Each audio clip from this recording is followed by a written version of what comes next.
Hello hey, എന്താണ് fear of rejection? What was that? നമ്മളങ്ങ് വിചാരിക്കുക നമ്മളെ കൊണ്ടൊന്നും പറ്റുകയല്ല. നമ്മൾ എന്ത് കാര്യം ചെയ്താലും മറ്റുള്ളവർ നമ്മൾ റിജക്റ്റ് ചെയ്യും. നമുക്ക് എന്ത് ഒപ്പീനിയൻ ഉണ്ടെങ്കിലും ആരും വകവെക്കില്ല. ഒരു സിറ്റുവേഷൻ വന്നാൽ പോലും എനിക്കൊരു ഒപ്പീനിയൻ ഉണ്ട്, പക്ഷേ ആൾക്കാരെ പേടിച്ചിട്ട് ഇത് പറയുന്നില്ല. ആൾക്കാർ റിജക്റ്റ് ചെയ്യും എന്നൊരു ഭയം നിൻ്റെ ഉള്ളിൽ. ഈ ഒരു തോട്ടാണ് എന്ത് കാര്യത്തിന് നമ്മൾ പുറകോട്ട് വലിക്കുന്നത്.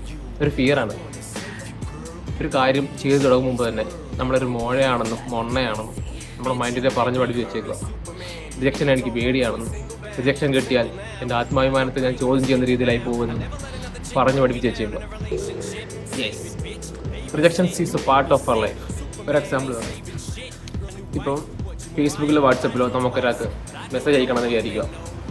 പക്ഷെ നമ്മളത് അയക്കും മുമ്പ് നമ്മൾ വിചാരിക്കുമോ, ഇനി അയച്ചു കഴിഞ്ഞാൽ ഇനി പുള്ളി എന്തെങ്കിലും വിചാരിക്കുമോ, ഇനി പുള്ളിക്കൊരു ബുദ്ധിമുട്ടാവുമോ എന്നൊരു തോന്നില്ല. നമുക്ക് വേറെ പറയാം, ഏതെങ്കിലും മീറ്റിങ്ങിനോ ഫംഗ്ഷനൊക്കെ നമുക്കൊരു അഭിപ്രായമുണ്ട് പറയാൻ.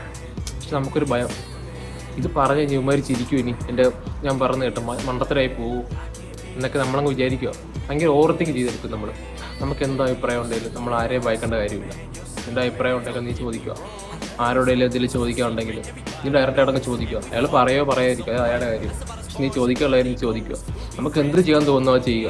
അല്ല റിജക്ഷൻസിനെ പേടിച്ചിട്ടൊന്നും കാര്യമില്ല, അല്ലെങ്കിൽ നമുക്ക് ജീവിക്കാനേ പറ്റുന്നില്ല.